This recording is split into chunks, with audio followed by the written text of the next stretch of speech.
Setelah menyegel gelar dunia MotoGP 2025, Marc Marquez mengaku sesuatu yang tak terduga. Untuk pertama kalinya dalam karirnya, ia merasa hampa. Musim 2025 menjadi miliknya.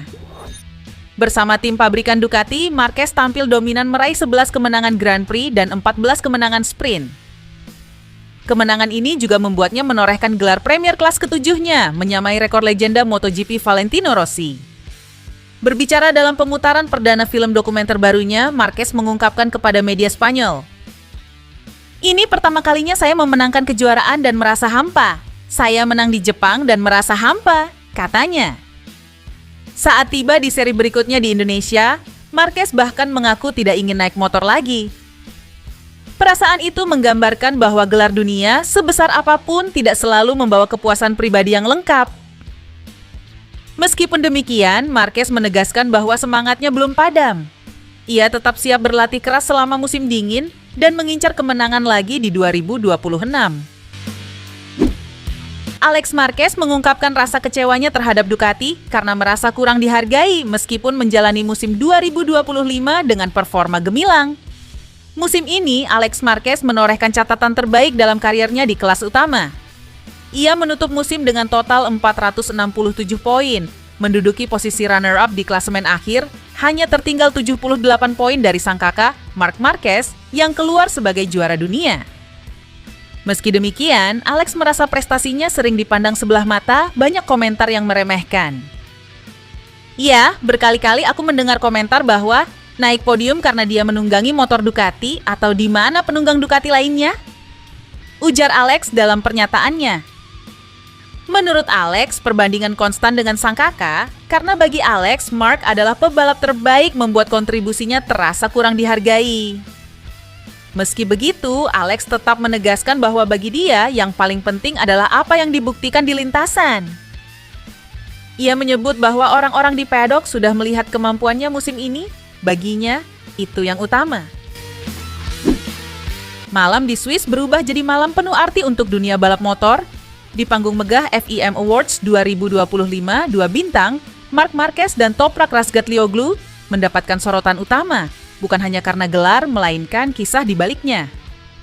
Toprak naik ke panggung menerima medali emas sebagai juara dunia World Superbike 2025. Di tengah kilau kamera dan tepukan gemuruh hadirin, ia sempat berujar, "Ini sangat sulit setelah Superbike, tetapi saya butuh banyak belajar." Kata-kata sederhana, tetapi mengandung ketulusan dan kerendahan hati. Di situ terasa jelas, bagi Toprak, gelar bukan tujuan akhir, melainkan batu pijakan untuk langkah baru. Tahun depan, ia akan melangkah ke panggung MotoGP, dan malam itu seakan menjadi salam terakhirnya untuk dunia Superbike, sekaligus perkenalan resmi menuju babak baru. Di sisi lain, Marc Marquez mendapatkan penghargaan istimewa. FIM Sporting Trophy, sebuah penghormatan untuk comeback terhebat musim ini. Tidak sekadar gelar dunia ke-9, tapi pengakuan atas perjuangan, ketekunan, dan kemampuan bangkit di tengah badai cedera dan skeptisisme. Kehadirannya di panggung menerima trofi dari Presiden FIM menjadi simbol, sang juara telah kembali. Menyaksikan 2 juara dari dunia berbeda berdiri berdampingan di panggung FIM Awards menghadirkan momen yang kuat. 2 karakter besar, 2 gaya balap yang kontras, namun sama-sama diikat oleh dedikasi dan ambisi tanpa batas.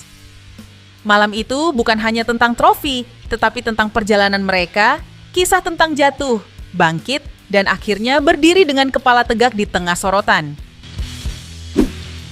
Dikutip Crash, Johann Zarco mengungkapkan bahwa kontrak terbarunya di MotoGP kemungkinan besar akan menjadi yang terakhir dalam karirnya di kelas utama. Namun, pernyataannya datang dengan sedikit keraguan yang optimis. Zarco, yang merupakan salah satu pembalap tertua di grid, awalnya mengira bahwa kepindahannya dari Ducati ke LCR Honda pada tahun 2024 akan menjadi kontrak MotoGP terakhirnya. Namun, tantangan baru dan suasana segar di Honda memberinya napas kedua, yang kemudian meyakinkannya untuk memperpanjang karirnya. Perpanjangan kontrak 2 tahun dengan Honda Racing Corporation ini membuatnya menjadi salah satu dari sedikit pembalap yang sudah dikonfirmasi untuk musim 2027. Tahun di mana mesin baru berkapasitas 850 cc akan diperkenalkan. Zarco, yang kini berusia 35 tahun, berharap pengalamannya dapat dimanfaatkan secara maksimal dengan perubahan regulasi tersebut. Meskipun saat ini ia berpikir bahwa kontrak ini adalah yang terakhir, Zarco tidak menutup kemungkinan untuk terus membalap.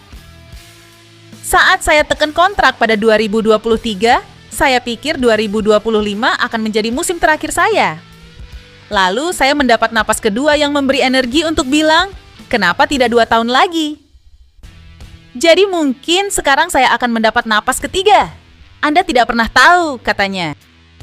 Salah satu peningkatan utama dalam kontrak barunya bersama LCR Honda adalah jaminan untuk mendapatkan akses suku cadang baru pada waktu yang sama dengan tim pabrikan HRC.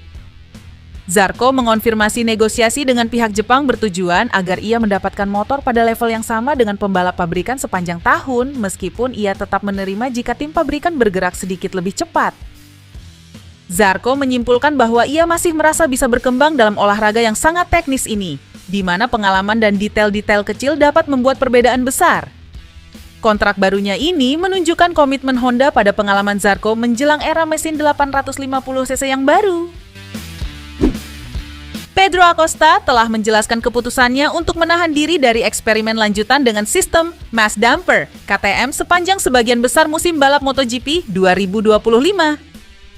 Meskipun sistem peredam massa, mass damper, adalah komponen yang diuji coba oleh pembalap Tech 3 lainnya, Acosta dan timnya memilih untuk tetap menggunakan pengaturan dasar motor yang teruji dan terpercaya.